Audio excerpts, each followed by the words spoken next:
Yo guys, за юу яцхан. Удахгүй шинэ жил болохгүй та бүхэн бас догтлол байж байгаа бах. Гэхдээ өнөөдөр би та бүхэнд ярьж хуран бүтээлчүүл тулааны урлагийн Күмпүгийн домог гэж нэрлэгдсэн алдарт бүрслигийн талаар ярьж өгөх болно. За тэгэхээр олон юм ярилцлага хөдөлгөө бичлэг рүү оръё. Гэхдээ орохоос өмнө манийга дэмжиж дор байгаа хэсэгт subscribe дараад бас лайка дараад өгөөрэй. Тэгээд бас нэг жоохон хамсалтай зүйл дуулгахад шүү дээ, тий. Манай чинь бичлэгийг олон хүмүүс үздэг болоод байгаа. Гэхдээ үзэж байгаа хүмүүс ерөөсөн 80% нь 80-аас бараг дээш хувь заяа. Ерөөсө subscribe дараагүй гэдэм бэлээ. Guys зүгээр subscribe дарахад бол нэг тийм амар асуудал байхгүй шүү дээ, тий. Дор ба хэсэг товч дарлаа боллоо өгшөө. Тийм болохоор манийга цаашдаа ингээд дэмжиж бичлэгийг мань сонирхдаг бол нууцаар сонирхоод байлгүй, тий. Манийга subscribe дараад сонирхож ороо заяа guys. За тэгээ одоо имэйл хөдлөө шууд бичлэг рүү орцгоё. Let's go. За тэгэхээр бүрслийг өвдөх юм бол та хүн хаан төрсөн гэж бодож байна, хэд төрсөн гэж бодож байна уу? No. Бүрсли Америк төрсэн байгаа. За Америк төрсэн шалтгаан хэлж өгье. За тухайн үед аав нь болохоор ерөнхийдөө хятадын тийм бүр одоо яг жүжигийн яг хятадын тийм дээр юм урлаг харуулсан тийм жүжигийн жүжигчин байсан юм байна л та. Театрын жүжигчин байсан. Тэгэд тэргээрээ зөвхөн одоо хятад жүжиглэхгүйгээр тэр театрын жүжигээрээ Америк руу тухайн үед яг аялан тоглолт хийж мэж байжсэн үе байсан. Тэгээд тухайн үед яг эхнэр нь жирэмсэн төрөх төгцсөн үед байжгаад Америкт яг аялан тоглолтоо хийж явах үедээ эхнэр нь төрсөн байхгүй Америкт. Тэгээд бүрсли Америкт төрөөд Америкийн иргэншил авсан байгаа. Тэгээд тухайн үед яг Америкт амьдарч байгаад Хонконг руу буцъя гэж бодсон ч Хонконг тухайн үед яг та бүхэн 1940-од оны үе яахгүй бүрслээ төрсөн гэдэг чинь 1940-од оны үед юу болж ирсэн мэдж байгаа шүү дээ бүгд, те. Дэлхийн дайн болж ирсэн байгаа. Тэгээд дэлхийн дайнаас болоод Хонконг бас нэлийн одоо юу гэдгийг тусгаар тогтнолоо олж аваагүй. Дайны болохоор нэлийн дэлхийд даяараа маш асуудалтай үе байсан. Тэгээд Хонконг руу буцахгүй юу гэж бас нэлийн юу байжсэндээ аав ээжийнх нь хувьд гэх юм бол тэнд өөрийнхөө бас гэр бүлээ орхиод ирсэн учраас яалтчгүй буцахгүй болохгүй гээд тэгээ шууд маш яралтай Хонконг руугаа буцсан байгаа. Тэгээ Хонконг руу буцаад яг тэр буцсан жил нь буцаад гайгүй нэг дайны үе жоохон дуусаад буцаад цэргэн мандалт ингэж эхэлж явж ирсэн үе. Тэгээ тэр үед болохоор аав нь буцаад нөгөө нэг өөрийнхөө жүжигчнийхээ ажлыг хийж яваад театрын одоо тэр жүжигээ хийж яваал. Тэгээд явж байхдаа хүүгээ бас ирээдүйд жүжигчин болохыг гээд ерөөсө багаас нь ахуулаад заяа. Ахлах сургууль хүртэл нь 23 кинонд тоглуулсан байгаа байхгүй юу? Туслах дүр, хүүхдийн дүр, янз бүрийн дүр тоглуулсан. Тэгээ хүүн ашгүй өөрийнх нь араас ороод жүжигчин мэргэжлэр явах нь дээ гэж бодож байтал мэдээч хэрэг хүүхэд гэдэг бол аав ээжийнхээ хүснээр явах гэхээс илүү хүснээр явахгүй нэг тийм ээ. Тэгээд аав ээжээсээ бүр шал өөр чиглэлээр татгалзаа явсан. Аав нь тэрэнд маш дургуулсан. Би чам мундаг жүжигчин болгоно гэж бодож ил чи яагаад ингэж яаж байгаа ингээд. Тухайн үед яг шилжилтийн насны үе байсан бүрслэгийн хувьд. Яг хаашаа яаж явж байгаа мэдэхгүй. Дээрээс нь ахлах сургуулаа бас нэлээд тасалдаг. Тэгээ нэлээд хил ам таталдаг хүүхэд байгаад. Тэгээ зүгээрч байхгүй одоо гудамжинд байнгын зодоонцхон хийж явдаг байсан. За тэгээ энэ хүүхдэд яах вэ ихэ гэж бодоод тэгээ тэр үед биеийн тамирын багш хийдсэн бас нэг клубын боксing багш хийдэг байсан. Европ багш байсан юм л да. Тэр Европ багш нь болохоор бүрслэгийн жоохон тэр нэг хитрхи жоохон дээрэнгүү ч юм уу те жоохон тийм бардам тэр зангийг хараад жоохон сургаад үгүй гэж бодоод бүрслээтэй нэг эсрэг нэг тулаан хийхэр болсон байхгүй юу боксing. Тэгээд боксing тулаан хийхэр болоод ерөнхийдөө бүрсэл би хэдий багш ч гэсэндээ энэ хүүхдэд яалтчгүй өөрөөс нь хүчтэй хүмүүс байдаг шүү. Жохон даруухан байх хэрэгтэй шүү гэдгийг ойлгуулах хэрэгтэй баха багшийнхаа зүгээс гэж бодоод тулдаад үзсэн чинь бүрслээ маш хурдан багшигаа яалт байгуулаа ийцсэн. Тэгээ багш нь бүр гайхаад юу нөгөө нэг хичээл заах гэсэн биш өөрт нь хичээл заагаа ийцсэн. Тэгээ бүрслээд чи айгу авьяастай юм байна. Би чамайг боксер хичээлэхэд чинь санал болгоё. Тэгээ тэр нэг багшиг нь өөрийнх нь удирддаг байсан клуб нь болохоор яг тухайн жижигхэн тэр Хонконгийн одоо яг тэр хэсэгтэй биш үү? Авраг мавраг болцсон заяа. Тэр одоо сонирхчийн бокс мокстой авраг мавраг болцсон. 3 удаагийн авраг болцсон тим клуб байсан юм билээ. Тэгээ бүрслийг шууд бэлтгэл хийлгээд тэ тэмцээнд оруулаад бүрслийн тухайн үеийн тэр нэг 3 удаагийн авраг болсон аврагын шууд чемпионыг ялаад бас тэр боксing тулаанд авраг болсон байгаа. Тэгээд наагугаас бар хүн байхгүй мэнэ гэсэн тийм байдалтай явж исэн чинь нэг залуутаа тулдаад зөвхөн боксing тулаан биш заяа. Зүгээр ингээд нэг годамжны тулаанд тулдаад тэгэд ялагдсан байгаа байхгүй юу. Тэгээ бүрслээ тэр үед өөрийгөө би хизээч ялагдахгүй гэж бодож исэн ч ялагдсан. Гэхдээ угаасаа яаж ч бодсон тийм үстэй. Хичнээн тулаанаар хичээлээд яажсэнсэндээ огт ялагдахгүй, нэг ч ялагдахгүй өнгөж бол угаасаа ертөнцид нэг ч байхгүй. Тэгээ тэр ялагдлаасаа болоод маш их сэтгэлээр унаад би ер нь тулааны урлагаар амжилт олохгүй болов ч юм уу нэг тиймэрхүү сэтгэлээр унсан. Тэгээ тэр ялагдлаасаа болоод юу шийдсэн бэхэр аав ээжтэй би тулааны урлагаар хичээлмээр. Би өөрөөр хэлбэл кунпугаар хичээлмээр гэж хэлсэн байгаа. Тэгээд тухайн үеийн Венчун удраг буюу та бүхний сайн мэдих IP Man гэдэг алдарт тэр домогт багш дээр очсон байгаа байхгүй.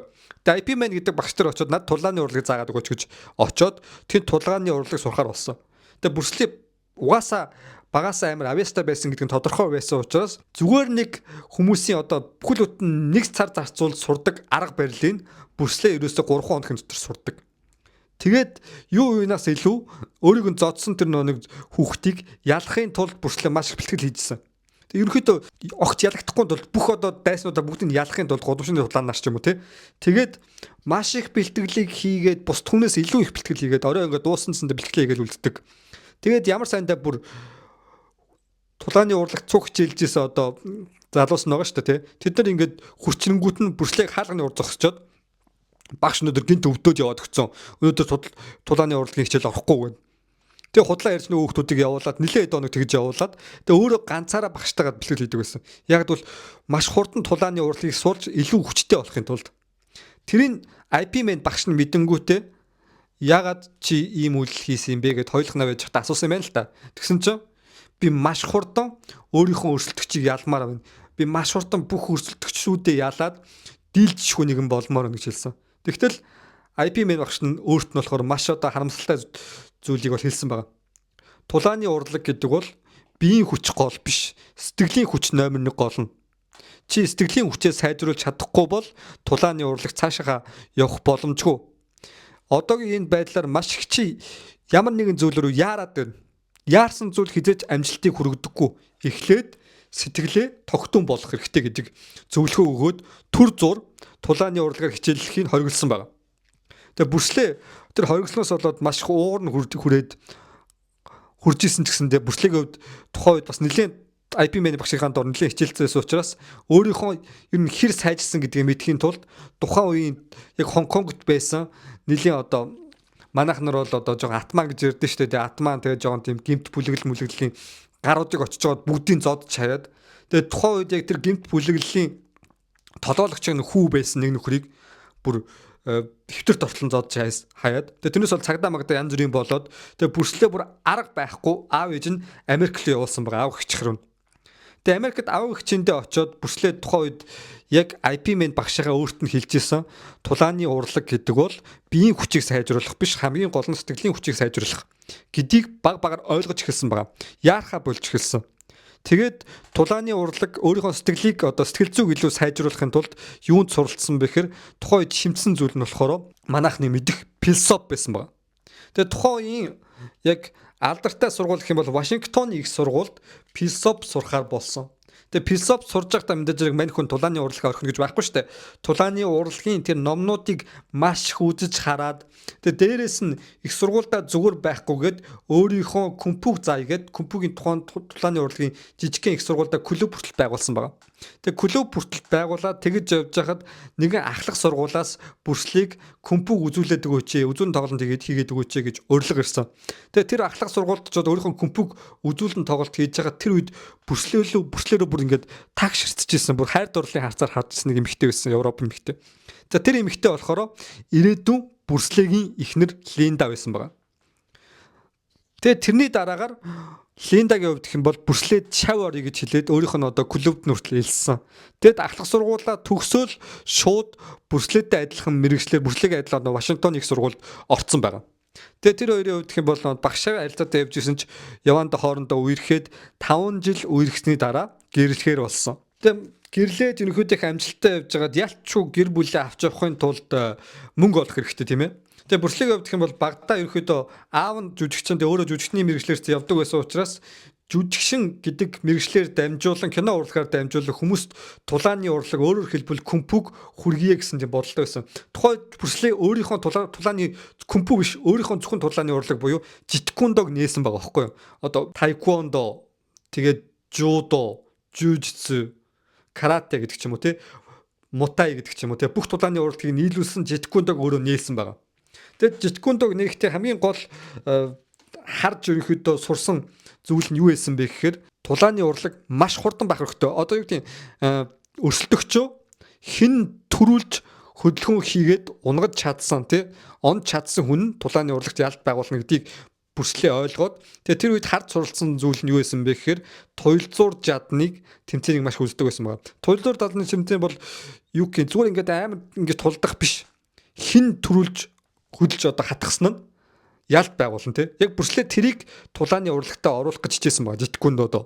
Тэгэд яг өөрийнхөө урлагийг нэгээд яваад кино урлагт орё гэж бодсон ч тухайн үед бодсон шиг Аз хүнийг ялангуяа тийм кино урлагт аавна гэдэг бол бас бүтшгүй зүйл байсан. Одоо ямар ч байсан гэсэн өөрийнхөө гэр бүлийг тэжээхэд бол мөнгө олох хэрэгтэй. Тэгээ өөрийнхөө албан ёсны одоо Кунпугийн сургуулаа нээсэн Житгэндөө гэдэг сургуулаа нээгээд тэгээ сургуулаа нээхийг хүссэн ч гэсэндээ тухайн үед бүрслээд тийм одоо сургууль байгуулах ч юм уу тий. Тэгээ өөрийнхөө бизнес эрхлэх тийм мөнгө байгаагүй. Тэгээ мөнгө байгаагүй болохоор бүр ингээм подол гэх юм уу тий бүр нэг амар хямдхан барилгын дотор тэр нэг зааш шиг юм хямдхан бүр баг үнгүү шахуу түрээслээд тэгээ тэнд өөрийнхөө Кунпуг заахаар болсон. Гэвч бүрслээ тухайн үед ямар ч ерөөс алдартай байгаагүй учраас тэгээ дээрэс нь туранхай жижигхэн биетэй Азад нэг амар тулааны урлаг залгуулах тийм Европ хүн бол байхгүй шүү дээ. Европод жугаас жоохон том биерхүү байдаг. Тэгтэл яг тэр үед тулааны урлагаар хичээлэх гэж ирж исэн хүмүүс нь болохоор өөртөө адилхан хятад тэгээ дандаа Аз хүмүүс л байсан. Цөөхөн идэх хүмүүс. За тэгээд энэ байдлаараа би өөрийнхөө гэр бүлийг тэжээж чадахгүй мэн мөнгө олж чадахгүй мэн гэж бодоо байцсан үед яг нэг гудамжинд нэг гэдээ орилж байгаа юм шиг дуугарсан байгаа байхгүй. Тэг гүйж ч юу болсон бэ гэсэн чинь нэг Аз залуу бага Европод одоо Америкууд ингээд бүсэлцэн зодж исэн байгаа. Пойлж исэн. Тэрийг харсан бүрслээ нөгөө нэг өөрөөс нь том биетэй Европод ч очоод зудаа ийдсэн шууд. Маш хурдан нүд өнөмхийн зур. Тэгээд тэр нь өөр бас хүмүүст одоо бүрслэгийн нэр нь түгээд тэрнийг Аз Кунпу идэг Аз залуу маш мундаг юм байлээ тий. Маш амар зодоонч мундаг залуу байлээ гэдэг нэр нь түгээд тэгээ тэрнээс хойш бүрслэгийн тэр нэг тулааны урлагийн сургуульд маш олон Европ тэгээд Америк хүмүүс ирж суралцахаар бол бүртгүүлсэн байгаа. Тэгээд Житгэндөө маш их дэлгэрч эхэлж байсан. Тэгээд өөрийнх нь клубт бүртгүүлээд тулааны урлагаар хичээлж исэн хүмүүс донд кино урлагийн хүн байсан байгаа Холливуудын. Тэгээд тэр болохоор бүрслэгийн тэр гайхамшигтай тулааны урлаг Холливуудын одоо тэр кино урлагийг бүхэлд нь өөрчлөх байж магадгүй гэж итгээд өөрийг нь кинонд тоглох уу гэж санал тавьсан. Тэгээд тэр кинонд тоглох уу гэж санал тавьсан та бүхний бас сайн мэдэх байх Green Hornet гэдэг нэртэй кино байгаа. Ийм маск зүүсэн кино. Яг бүрслэгийн одоо нүүр царай нэг тийм сайн харагддаг. Тэгээд Green Hornet гэдэг нэртэй кинонд гол дүр биш. Тэр нэг яг гол дүрийн туслах дүрийг бүтээдэг. Тэгсэн чинь бүрслэгийн тэр тулааны урлагийн тэр гайхамшигтай үйлдэлүүд нь юу н тэр гол дүрийг бүр хамаагүй илүү гол дүрээс хамаагүй илүү тийм тулааны урлагийг үзүүлээд гол дүрээс яг үндэ бүрслэч өөр гол дүр юм биш үү гэмээр хүмүүст харуулж ирсэн. Гэвч одоо яг Аз хүнийг нэг тийм амар гол дүр мөр тоглохгүй байсан учраас бүрслэгийн тэр тулаан чи жоохон хитрхи гол дүрээс ялгарх гээд байна. Жоохон натаа бойл мойл гээд бүр ингээд бүрслэгийн тэр нэг тулааны урлагийн хэсгийг бүр хасуулаад бүрслэгийн тоглох хэсгийг бүр хасуулаад Холливуд ингээд жоохон дарамт чахал үдүүлсэн байхгүй бүрслээд. Тэгэд бүрслээ тэрнээс болоод бас нэлээд сэтгэлээр унсан. Өөрийнх нь тулааны урлаг өөрийнх нь хэсгийг юусэн ингээд хасаад ирсэн учраас тэгээ сэтгэлээр унаад ер нь бол миний би өөрөө ингээд нэг Холливуудтай кинонд тоглох гэдэг бол бүтшгүй юм шүү гэж тэг сэтгэлээр унж исэн. Тэгээ тэр үед болохоор бүрслэгийн тэр шав байсан нэг залуугаас болохоор юу гэж хэлсэн бэ гэхээр өөр бас нэг кинонд одоо туслах дүрээр тоглож үзэх үү гэж хэлсэн. За тэр кино нь болохоор Marlowe Little Sister гэдэг нэртэй 1969-нд гарч ирсэн кино. За энэ кинонд болохоор бүрслээ эсрэг дүр өгтөөсөн. Яг тэр гол дүрийг айлгаж байгаа заяа. Алуулах гэж явсан айлгаж байгаа тийм эсрэг дүрийг хүтээсэн. Тэгээ энэ дүр дээр болохоор орж ирэл шууд гинт одоо гэрлийн чийдэнг унтлан өшгөлөөл. Тэгэл нэг юуны цэцгийн тавцан унтлан цохиол. Тэгэл энд хаалга малгай цөм цохиж мөхөөл те. Тэр нэг гол дүрийг айлгаж байгаа тийм эсрэг. Тэг яг жинхнээс тийм хийсэн бохоггүй. Гол дүр бүр ингээд яг 6 авалт хийж байгаадсан тийм бүр жинхнээс шоконд орсон байдсан гэдгийм байлээ. Тэгээ тэрний дараа баг ингээд туслах дөрүүдэд ингээд драма, телевизэн драма ч юм уу тий. Гэхдээ нөгөө нэг яг ямар ч үг хэлдэггүй хэсгэн гараад өнгөрдөг жоохон Кунпу үзүүлдэг ч юм уу. Тиймэрхүү туслах дөрүүд тоглож байсан. Тэгээ бүрслээ бүр ингээд бууж өгөхөр шийдээд за ер нь миний тулааны урлаг ингээд Кунпуг би одоо дэлхийд кино урлагаар дамжуулж хүргэе гэсэн маань ингээд талаар өнгөрч явах шиг байна. Миний ингээд кино урлагт орно гэдэг бол бүчгүй мөрөөдөл болж явах шиг байна гэж хэлсэн чинь өөрийнх нь тэр нэг анх Холливуд руу танилцуулсан залуу нь болохоор та ер нь Хонконг руу буцаад тэгээ Хонконгийн тэр Кунпугийн кино урлагт амжилт олоод тэгээд Холливуд руу буцаж ирвэл яад юм бэ гэсэн санал тавьсан. Тэгээ нэрэж мань хүний хувьд гэх юм бол угаасаа Холливуудад амжилт олохгүй байгаа юм чи Хонконг руу буцаад үзт юм билүү гэж бодоод 14 жилийн дараа Хонконг руу буцахаар болсон баг. Тэгээ 14 жилийн дараа Хонконг руу буцаад ирээд за би одоо яах вэ? Яаж кино урлагт ингээд тоглох вэ гэж бодож ирсэн чи тухайн үед Green Hornet гэдэг кино болохоор нэг тийм амар амжилт олоогүйс аахгүй. Green Hornet гэдэг кино болохоор Хонконгд бүр амар амжилт болсон зөө. Хонконгд тухайн хүмүүс амар их үздэг байсан юм байлээ. Тэгээ дээрэс нь тэнд кинонд нь Брюс Ли буюу тэр Аз хятад залуу тоглосон гэдгийг нь сонсоод хүмүүс амар их Брюс Лигийн нэрийг нь бол нэр амар алдартай болсон байхгүй Хонконгд. Тэгээ мань хөө өөрийгөө амар алдартай болсон би ер нь мундаг гэж итгээд тэгээд нэг киноны компани дээр очиод за намайг ингээ гол дүр даваадах ухааны юм яриа жоохон тийм өнгөрөөдөө шүү дээ. Тэгээд гол дүр даваадах ухааны юм ярьсан чинь нөө найрлагч нь Брюс Ли ингээд харж яснаа чи одоо ийм туранхай дээрэс нь ийм зүгээр Америкт нэг муу хэлний бэлтгэлээ сурдаг байсныгаа чи одоо юу гэж бодоод байгаа? Чи яхаар гол дүр тоглолтын хинч биш юм бэ гэж ухааны юм яриад Брюс Лиг хөөгөө явуулсан. Тэгээ Брюс Ли жоохон сэтгэлээр унаад за яана би Хонконгд одоо кино урлагт бас тоглож чадхаа болчих үү гэж байцч тухайн үед нэг шинэхэн найруулагчсан юм. Шинэхэн кино хийх гээд тэр нь болохоор Big Boss гэдэг нэртэй кино хийх гээд хайжсан. Тэгээ тэр Брюс Лиг гол дүр тоглохыг хүлээн зөвшөөрөөд хамтарч ажиллаад тоглохоор болсон. Гэхдээ тухайн үеийн Хонконгийн тэр кино урлаг, компьютер кино урлаг болох үнэхээр новш байсан заяа. Ягаад гэхээр хитрхи тийм панаалны хэсэгтэй. Яг тулааны урлаг гэхээс илүү ингээл гинт нисчмсэл те нэг тийм тэнэг панаалны хэсгүүд амар ихтэй. Тэгээ тэрнээсээ болоод Брюс Ли тэр кинонд тоглож байхдаа ч хүртэл найрлагчтай амар хэрэлцсэн. Ягаад гэвэл нэг өргөдөг хэсгээр болгоод ингээд баг нисчмсэл ингээд өсөрж байгаа хэсэгч байд юм уу те. Тэр хүн ингээд зохингууд нөгөөх нь ингээд өөрийнх нь ингээд хэсэг нь гарч хан дээр ингээд уунж мундагч байд юм уу те. Хитрхи панаалны хэсгүүдээс болж найрлагчтай нэлийн ам зөвлөлдөх одоо муудалцах хэсгүүд байсан. Гэвч тэр Big Boss гэдэг нэртэй кино Хонконгийн тэр кино урлагт гарсан өдрөөс ахуулаад маш их амжилт олсон. Тэр шиг амжилт олсон кино тухайн үеийн Хонконгт бол байгаагүй. Тэгэд Брюс Лиг хүн болгон мэддэг болоод тэр киноноос дамжуулаад луу төрлөө гэж хүмүүс ярьсан байна. За тэгээд бид зэрэг зогсчихгүй. Брюс Ли тэрний дараа Fast Fury гэдэг нэртэй кино одоогоор баг хамгийн алдартай. Тэгээд энэ кино болохоор маш олон ремейк хийгдсэн. Та бүхэн мэдэх бах Jet Li тэгээд дээрээс нь Donnie Yen гэдэг юм уу. Тэгээд энэ жүжигчид бүгд Чинзэн гэдэг дүрийг бүтээж Fast Fury гэдэг нэртэй ремейкийг хийж исэн.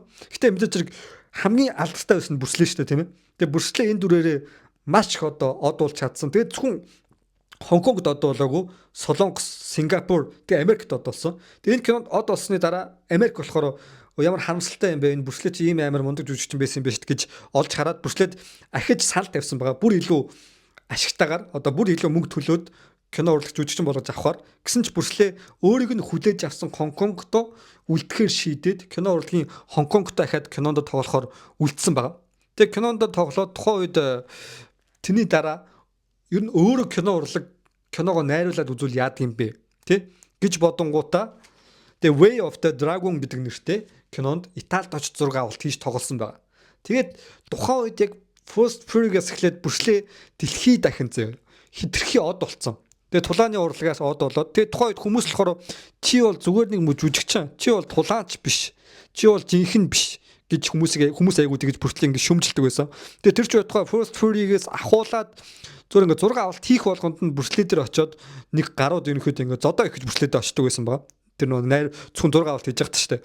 Тэгээд тэр ч байтугай та бүхэнд нэг сонин зүйлийг хэлэхэд болохоор тэр нэг Fast Fury-гийн зураг авалт хийж яхад тухайн үеийн Хонконгод бүр нэлийн авраг болж исэн боксч нэгтад залуу Брюс Лид зодоо их гэж очиж исэн. Брюс Ли тэр үед нь зөвшөөрөөгүй. Тэрний дараа нууцаар зодоо игээд Брюс Лид ердөө минут чөрөхгүй хугацаанд нокаут хийлгэжсэн гэдэг хүртэл яриа байдаг. Гэхдээ яг энэ бичлэг мэтлэгэнд үлдээгүй. Тэгээд Италид Way of the Dragon-ы зураг авалтыг хийгээ явж хахад 120 кг жинтэй. Тэгээд дээрэс нь хүндийг өргөлтөөр хичээлдэг нэгэн залуу хүчрээд чи бол зүгээр нэг муу жижигхан Аз чиний тулааны урлаг гэж өгсөн юу байдгийг чи бол зүгээр нэг муу кино жүжигчин. Чи үнэхээр л мундаг тулааны урлагийн тийм авьяастай тулаанч мастер юм бол надтай тулдаад намайг унгаагаад харуулчих. Ухааны мэрсэн. Тэгэд хитрхи ядаргаатай байгаад нэг өөрийнх нь зураг авалтыг саадуулаад байсан учраас Брюс Ли наашра гэж дуудаад чи яавал намайг зүгээр орхиж зураг авалтыг минь хийлгэх юм гэж асуусан. Тэгсэн чинь нөгөөдөг чинь мэдээж хэрэг чи өөрийгөө өвзүүлчих гэж хэлсэн. Тэнгүүт Брюс Ли за тэгвэл би чамд зөвхөн ганцхан зохиолтол хийгээд тэгээ нэг цэжнийх нь энэ дэр альчуур 50 Брюс Ли өөрийнхөө хамгийн алдартай 1 inch punch буюу 1 inch punch гэсэн байна. Цээжин дээр нь гараа ингэж бариад нөгөө нэг амар орилдсон шүү дээ. Гэд орилдсон шүү дээ. Тэгж орилонгуудаа пат гэд нэг зогсон чинь нөгөө нэг Европ ч бүр нисээд цаатлын яг нэг фүүл рүү ороод унтсан. Тэгээ гарч ирснийхаа дараа юу ч хэллгүй яваад гисэн. Ахиж Брюслегийн тэр нөгөө нэг зураг авалтанд саад болох зүйл хийгүү.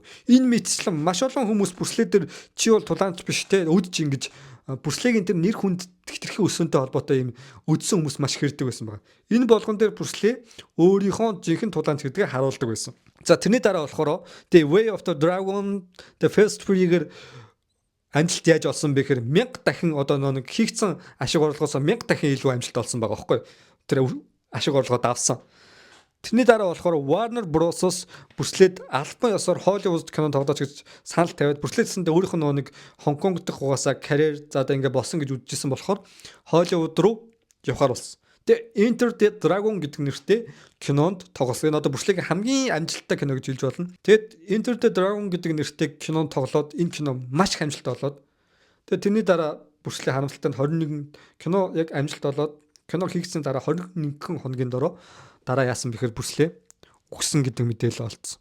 Тэгээ энэ нь болохоор тухайн үед одоо ерөнхийдөө өөрийнх нь нууц амраг гэж яригддаг байсан нэгэн Betty Ting гэдэг нэртэй нэгэн эмэгтэй жүжигчин байгаа. Энэ эмэгтэй жүжигчний гэрт үгсэн байдалтай олцсон байгаа байхгүй.